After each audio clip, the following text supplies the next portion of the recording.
So hey guys, welcome back to my channel. So আজি আমি review কৰিম KTM RC 125 BS6 2021 মডেলৰ and এইটো orange color হয়.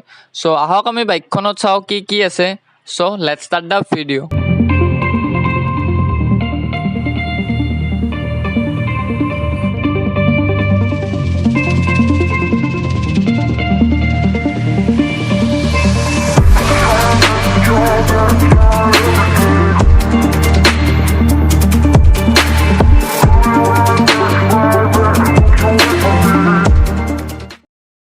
So প্ৰথমে কম আমি বাইকখনৰ লুকছৰ কথা যেটো মই মানে লুকছৰ কথাই কম প্ৰথমে সো বাইকখনৰ লুকছটো আপোনালোকে দেখিবই পাইছে সো বহুত এটা ভাল লুকছ এন্ড বহুত এটা এট্ৰাক্টিভ লুকছৰ হৈতে আহে বাইকখন সো KTM ৰ কালাৰ এনেও মানে এট্ৰাক্টিভ হয় সো বৰ্তমান কেইটামান কালাৰ আহিছে যেনেকুৱা ডিউক 250 এটা মানে সিলভাৰ টাইপৰ গ্ৰে টাইপৰ মানে কালাৰ আহিছে সো হেতু মানে ইমান এট্ৰাক্টিভ নহয় বাট হেতু এটা ইউনিক কালাৰ হয় KTM ৰ কাৰণে কাৰণ KTM ত বেছিভাগ orange color ইউজ হয় সো orange color ইউজৰ কাৰণে মানে বাইক কেখন মানে বহুতে এট্ৰাক্টিভ হয় মানে আপোনালোকে দূৰৰ পৰাই দেখি কৈ দিব যে এখন KTM ৰ বাইক সো এখন বাইকত তেনেকুৱা লুকছ দিছে সো বাইকখনৰ লুকছটো মানে বহুতে ভাল সো এতিয়া কম আমি বাইকখনৰ ফ্ৰন্টৰ পৰা সো এই বাইকখনত ফ্ৰন্টত পাব আপোনালোকে টুইন হেলোজেন প্ৰজেক্টৰ হেডল্যাম্প আৰু মানে ৰাতি লাইটৰ থ্ৰটো ভাল মানে পোহৰটো বহুতে ভাল সো ইয়াত আপোনালোকে হাই বিমত মানে এটা লাইট জ্বলিব এন্ড লো বিমতো মানে এটাই জ্বলিব সো ইয়াৰ যেটো RC 200 ভাৰ্সন আছিল হেতুত মানে হাই বিমত দুটা জ্বলিছিল এন্ড লো বিমত এটা জ্বলিছিল সো ইয়াত মানে এটাই জ্বলিব বাট মানে মই বাইকখন প্ৰ্যাকটিক্যালি চলাই পোৱা নাই বাট মই ভিডিওত দেখিছো মানে ইয়াৰ লাইট থ্ৰটো মানে ভালেই সো ইয়াৰ লগতে পাব LED DRL মানে ই LED DRL দুটাৰ মানে লুকছটো বহুতে ভাল ইয়াৰ লগতে আপোনালোকে পাব LED ইন্ডিকেটৰ যেটো মানে KTM ৰ সকলো বাইকতে 125 ৰ পৰা একেবাৰে মানে 1290 লৈকে LED ইন্ডিকেটৰে আহে সো এটো এটা মানে ভাল ফিচাৰস বুলি ক'ব পাৰি সো LED ইন্ডিকেটৰ কাৰণে আপোনাৰ বাইকখন অলপ ফিউচাৰিষ্টিক লাগে সো ফ্ৰন্টত পাব আপোনালোকে WP USD ফক্স যেটো আপসাইড ডাউন ফক্স হয় এন্ড আপসাইড ডাউন ফক্স মানে KTM ত ইউজ হয় সকলো বাইকতে সো ইয়াৰ কাৰণে মানে ইয়াৰ ফ্ৰন্টটো বহুত হেভি লাগে সো ইয়াৰ লগতে আপোনালোকে পাব ফ্ৰন্টত 17 ইঞ্চ এলয় এন্ড এই এলয়টো অৰেঞ্জ কালাৰৰ হয় এন্ড লগতে ইয়াত পাব এটা ডাঙৰ চাই মানে টায়াৰ এটা পাব ফ্ৰন্ট টায়াৰ যেটোৰ সাইজ হল 110/70 এন্ড 110/70 হোৱাৰ কাৰণে মানে ইয়াক লুকটো বহুত মানে ভাল লগা হৈছে এন্ড KTM ৰ সকলো বাইকত মানে 390 লৈকে এইটো টায়াৰ সাইজ হয় same tyre size front and rear so এইটো এটা মানে ভাল টায়াৰ সাইজ দিছে 125 হিচাপত সো এতিয়া কম আমি বাইকখনৰ ইঞ্জিনৰ কথা তো ইঞ্জিনৰ কথা ক'ব গলে আপোনালোকে পাব এটা 124.7 cc single cylinder 4 valve liquid cool DOHC BS6 compliant engine and এই বাইকখনৰ আপোনালোকে যেটো মানে পাৱাৰ পাব হেতু মানে BS4 ৰ ভাৰ্সনৰ তুলনাত মানে অলপ কম পাব পাৰে চলাই সো এইখনৰ বাইকৰ আপোনালোকে পাৱাৰ পাব 14.5 PS এন্ড যেটো ইয়াৰ টৰ্ক আছে হেতু হল 12 Nm সো পাৱাৰ টু আৰু টৰ্ক টু মানে বহুত ভাল 125 cc ৰ কাৰণে সো ইয়াত মানে আপোনালোকে বহুতখিনি প্ৰাইজও পে কৰিব লাগিব সো মই কৈ আছো প্ৰাইজৰ কথা পিছলৈ সো তেতিয়ালৈকে ভিডিওটো চাই থাকক গোটেইখিনি স্পেক্স জানি লওক যদি আপোনালোকে বাইকখন ল'ব বিচাৰে ইয়াত আহিব পাৰে ৰাহুল অটো এজেন্সিত সত মই শুট কৰি আছো বৰ্তমান সো ইয়াৰ গোটেইখিনি ডিটেইলছ মই ডেসক্ৰিপচনত দি দিম সো আপোনালোকে কন্টাক্ট কৰিব পাৰে সুধিব পাৰে প্ৰাইচৰ কথা সো মই প্ৰাইচৰ কথাটো কৈ দিম মানে বাইকখন যদি চেক আউট কৰিব বিচাৰে সো সেল হৈও যাব পাৰে তো সো আপোনালোকে কল কৰি সুধি লব যে বাইকখন अवेलेबल আছে না নাই সো আহিব টেষ্ট ৰাইড লব চাব কেনেকুৱা লাগে ভাল লাগিলে লব সো এতিয়া কম আমি বাইকখনৰ ফিউল ট্যাঙ্কৰ কথা তো এই বাইকখনত আপোনালোকে পাব 9.5 লিটাৰৰ এটা ফিউল ট্যাঙ্ক সো 125 cc হিচাপত তো ফিউল ট্যাঙ্কটো ঠিকে আছে বাট ইয়াৰ যিকেখন মানে ওপৰৰ মানে ভাৰ্সন আছে ওপৰৰ সিসিৰ বাইক আছে সো হেগৈখনৰ মানে RC তো সেম ফিউল ট্যাঙ্ক ক্যাপাসিটি হয় সো হে তাৰ কাৰণে অলপ মানে বেয়া কাৰণ তাৰ মাইলেজটো বহুত কম সো ইয়াৰ মাইলেজটো মানে ঠিকঠাক আৰু মই কৈ আছো মাইলেজৰ কথাটো সো ইয়াত আপোনালোকে 9.5 লিটাৰৰ এটা ফিউল ট্যাঙ্ক পাই যাব যাৰ ম্যাক্সিমাম এভাৰেজ পাব এই ফিউল ট্যাঙ্কৰ পৰা আপোনালোকে হেতু হল 38 কাৰণ আপোনালোকে ইমানখিনি পাৱাৰ পাব ইঞ্জিনৰ পৰা সো 38 মিনিমাম মাইলেজ এন্ড যেটো ম্যাক্সিমাম মাইলেজ হেতু 45 মানে এইটো আপোনালোকৰ ৰাইডিং ষ্টাইলৰ ওপৰত ডিপেন্ড কৰিব সো আপোনালোকে কেনেকৈ ৰাইড কৰিছে বাইকখন সো মই আগতে কৈছো আগৰ ভিডিওত সো যদি আপোনালোকক এনেকুৱা মানে ভিডিও লাগে যে বাইকখন মানে কেনেকৈ চলাব লাগে বা কেনেকুৱা টাইপৰ মানে ৰাইডিং ষ্টাইলত কেনেকুৱা মাইলেজ পায়। চ' মই তেনেকুৱা ভিডিঅ' বনাম বুলি ভাবিছোঁ, বাট আপোনালোকৰ পৰা যদি কিবা এটা ৰেচপন্স আহে চ' মই তেতিয়া মানে আৰু বেছি ভাবিম যে এনেকুৱা ভিডিঅ' বিচাৰে আৰু মই মানে তেনেকুৱা ভিডিঅ' বনাম। বাট আপোনালোকে কিছুমান টেকন'লজিৰ কথা সুধিব পাৰে, যেনেকুৱা মানে ধৰি লওক স্লিপাৰ ক্লাটছ, ABS, ছুপাৰ মটো মোড। চ' এনেকুৱা মানে কিছুমান সুধিব পাৰে মোক, বা VVA যিটো R15 আৰু MT-ত আছে। ত' এনেকুৱা মানে কিছুমান ভিডিঅ' যদি আপোনালোকক চ' আপোনালোকে কমেণ্টত যাই জনাই দিব যে আপোনালোকক কেনেকুৱা ভিডিঅ' লাগে, চ' মই বনাই দিম। ত' আপোনালোকে চেনেলটো ছাবস্ক্ৰাইব কৰি লওক এণ্ড কাষত থকা বেল আইকনটো প্ৰেছ কৰি অল কৰি থৈ দিব, যাতে আপোনালোকে মোৰ ভিডিঅ'বোৰৰ মানে নটিফিকেশ্যন সকলোতকৈ আগতে পায়।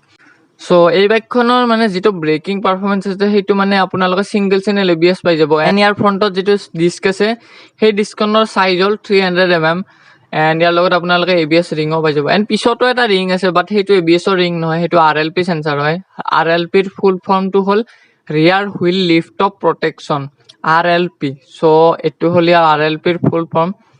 চ' ৰিয়াৰ হুইল লিফ্ট অফ প্ৰটেকশ্যন মানে হ'ল যে আপোনালোকে যদি ফ্ৰণ্ট ব্ৰেকটো মানে বহুত জোৰত প্ৰেছ কৰে, চ' পিছৰ চকাটো মানে ওপৰলৈ উঠিব পাৰে ছাডেন, বাট ইমান ওপৰলৈ নুঠে। চ' আপোনাৰ মানে পিছৰ চকাটো ওপৰলৈ উঠাত ইয়াৰ বাধা দিয়ে এই চেঞ্চৰটোৱে। ত' ব্ৰেকিং পাৰফৰ্মেঞ্চ বাইকখনৰ বহুতেই ভাল। পিছৰ চকাত আপোনালোকে 230 mm ডিস্ক পাই যাব এণ্ড পিছৰ ডিস্কৰ মই কথাখিনি ক'লোৱে। চ' অভাৰঅল বাইকখনৰ মানে চবখিনি বস্তু ভালেই দিছে এণ্ড আপোনালোকক এটা প্ৰিমিয়াম লুকছ, প্ৰিমিয়াম ফিল এটা দি দিব। চ' এইটো হ'ল বাইকখনৰ ৰিয়াৰ টায়াৰ এণ্ড ৰিয়াৰত আপোনালোকে চাব গ'লে এই বাইকখনত মানে বহুতে এটা ৱাইড টায়াৰ পাব 125cc হিচাপত। চ' ইয়াত আপোনালোকে 17" এলয়ৰ সৈতে, যিটো অৰেঞ্জ কালাৰৰ এলয় হয়। চ' ইয়াৰ লগতে আপোনালোকে 150/60 ছেকশ্যনৰ এটা ডাঙৰ টায়াৰ পাই যাব। চ' ইয়াৰ কাৰণে মানে বাইকখনৰ কণ্ট্ৰলটো বহুতেই ভাল হ'ব। চ' 125cc হয়, বাট ইয়াত পাৱাৰো ভাল হয়। চ' ইয়াৰ কাৰণে মানে টায়াৰখিনি ইয়াৰ বহুতেই মানে মেটচ কৰে পাৱাৰৰ লগত। চ' বহুত ভাল tyre. Big thumbs up to KTM, মানে 125cc বাইকতো যে ইমান ভাল ফিচাৰ্ছ দিছে, ইমান ভাল টায়াৰ, ইমান এটা ভাল লুক দিছে। So' big thumbs up to KTM। So' এইটো হ'ল বাইকখনৰ পিছৰ মাডগাৰ্ড এণ্ড মাডগাৰ্ডটো ৰিমুভেবল হয়। চ' আপোনালোকে ৰিমুভ কৰিব পাৰে। ত' এইটো হ'ল বাইকখনৰ ৰিয়াৰ LED টেইল লেম্প এণ্ড RC-ত যিটো মানে টেইল লেম্প আহে 390 বা 200-ৰ ছেইম টেইল লাইট ইয়াতো পাই যাব। চ' এইটো হ'ল বাইকখনৰ LED ইণ্ডিকেটাৰ, যিটো মানে ছেইম হয় KTM-ৰ যিবিলাক আহে সেই তেনেকুৱাই হয়। চ' ফ্ৰণ্টত RC-ৰ মানে LED ইণ্ডিকেটৰ যদিও পাব, মানে ইয়াৰ লুকটো ডিফাৰেণ্ট হয়। চ' আপোনালোকে চাব পাৰে যে মিৰৰৰ লগত এটাচ হৈ আছে সেই ইণ্ডিকেটৰ কেইটা। চ' তাৰ কাৰণে মানে RC যিটো ছিগনেচাৰ ষ্টাইল মানে ইণ্ডিকেটৰ আছে, তেনেকুৱা ইণ্ডিকেটৰ পাই যাব আপোনালোকে। চ' পিছৰ ছাছপেনশ্যনৰ কথা ক'ম আমি এতিয়া। ত' পিছত আপোনালোকে পাব WP মনোশ্বক ছাছপেনশ্যন এণ্ড এই ছাছপেনশ্যনটো মানে ডিউকতকৈ মানে চফ্ট ছাইডত আছে। চ' ডিউকখন এখন নেকেড বাইক হৈও মানে তাৰ ছাছপেনশ্যনটো বহুতে ষ্টিফ, মানে RC-তকৈ ষ্টিফ। গতিকে RC-তকৈ ষ্টিফ মানে আপোনালোকে জানিব পাৰিছে কেনেকুৱা হ'ব। চ' ইয়াৰ ছাছপেনশ্যনটো মানে ঠিক ঠাক আৰু ইয়াৰ চিটিংটো মানে কমফৰ্টেবল নহয়, বাট ইয়াৰ ছাছপেনশ্যনটো কিন্তু ডিউকতকৈ মানে স্মুথ হয়, মানে চফ্ট হয়। চ' ইয়াৰ চিটৰ কথা ক'ম আমি এতিয়া বাইকখনৰ। চ' বাইকখনৰ চিটৰ কথা ক'বলৈ আহিলে আপোনালোকে দেখিব যে আপোনালোকক ইয়াত ছিংগল চিট যেন লাগিব। ছিংগল চিটটো মানে নাইয়ে আৰু। চ' অলপ মানে চিটটো আছে। চ' এইখিনিয়ে হ'ল বাইকখনৰ চিট। ত' ইমান এটা ভাল কমফৰ্ট নাপাব। এণ্ড এইডাল হ'ল বাইকখনৰ চেইন এণ্ড এইডাল আপোনালোকে অ'পেন চেইন পাই যাব, ইয়াত কোনো ধৰণৰ কভাৰ নাপাব। এণ্ড ইয়াৰ লগতে আপোনালোকে এলুমিনিয়াম চুইং গান পাই যাব, যিটো মানে এটা ভাল মানে দেখাত অলপ ভাল লাগে, অলপ প্ৰিমিয়াম ফিল আহে। চ' এইডাল হ'ল বাইকখনৰ ৰিয়াৰ পিলিয়ন ফুটৰেষ্ট এণ্ড এইডাল হ'ল ৰাইডাৰ ফুটৰেষ্ট, যাৰ কোৱালিটি মানে বহুতেই ভাল। এণ্ড এইডাল হ'ল গিয়াৰ লিভাৰ এণ্ড আপোনালোকে এই বাইকখনৰ 125cc হৈও মানে ইয়াত 6 গিয়াৰ পাই যাব, যিটো 1 ডাউন 5 আপ ছেটআপৰ লগত আহে। চ' এইটো এটা মানে বহুতে ভাল। চ' আপোনালোকে যিমানে টপ স্পীড যায়, ধৰি লওক 120 মানত চলাই আছে, ত' আপোনালোকে তেতিয়া ভাবিব যে 125cc হৈও ইমান স্মুথ। চ' প্ৰাইচ পে' কৰি আছে সঁচা কথা, কিন্তু 125cc এখনত ইমান ভাল পাৱাৰ, ইমান ভাল ব্ৰেকিং, ইমান ভাল লুকছ মানে বেলেগ বাইকে দিয়া নাই কাৰণেতো RC আৰু ডিউক বিক্ৰী হৈ আছে। ত' বেলেগ বাইকে তেনেকুৱা মানে নিদিয়ে, কাৰণ মানে নৰ্মেল মানুহখিনিৰ কাৰণে বনায়। চ' KTM-এ মানে এনেকুৱা এটা অপশ্যন দিছে, আপুনি এটা KTM ফেন বয়, আপোনাৰ মানে বাজেটো ইমান বেছি নাই। চ' আপোনাৰ 2 লাখ, আণ্ডাৰ 2 লাখ বাজেট মানে, ত' তেতিয়া আপোনালোকে RC বা ডিউকৰ সৈতে যাব পাৰে। চ' এইটো এটা ভাল অপশ্যন দিছে KTM ফেন বয় সকলৰ কাৰণে। চ' অভাৰঅল বাইকখনৰ মানে টোটেল যিখিনি মানে বস্তু আছে, যিখিনি পাৱাৰ আছে, যিখিনি টৰ্ক আছে, যিখিনি ছাছপেনশ্যন আছে, চ' বাইকখনৰ মানে গোটেইখিনি মোৰ ভালে লাগিছে এণ্ড ইয়াত ছাস্টেইন কাট অফো পাই যাব আপোনালোকে। ত' এতিয়া ক'ম আমি বাইকখনৰ প্ৰাইজিঙৰ কথা।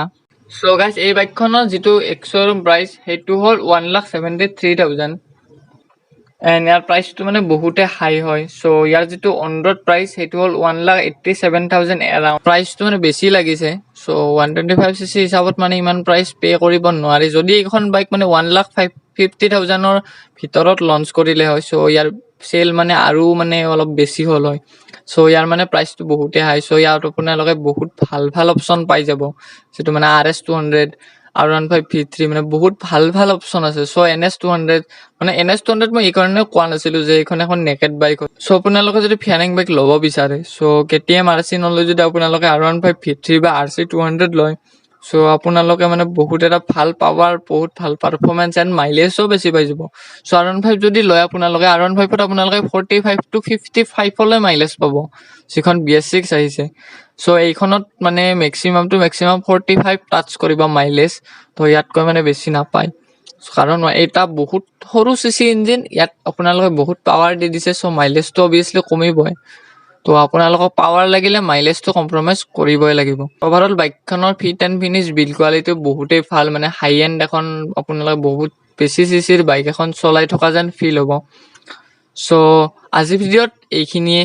তো যদি আপোনালোকে বাইকখনত মানে পাৰ্চনেলি চেক আউট কৰিব বিচাৰে, চ' আপোনালোকে ইয়াত আহিব পাৰে। ইয়াৰ চবখিনি ডিটেইলছ মানে মই দি দিম ডেছক্ৰিপশ্যনত। চ' যাওক, চেক আউট কৰক, কণ্টেক্ট কৰক এণ্ড মোৰ ইনষ্টাগ্ৰাম ID লিংক পাই যাব ডেছক্ৰিপশ্যনত।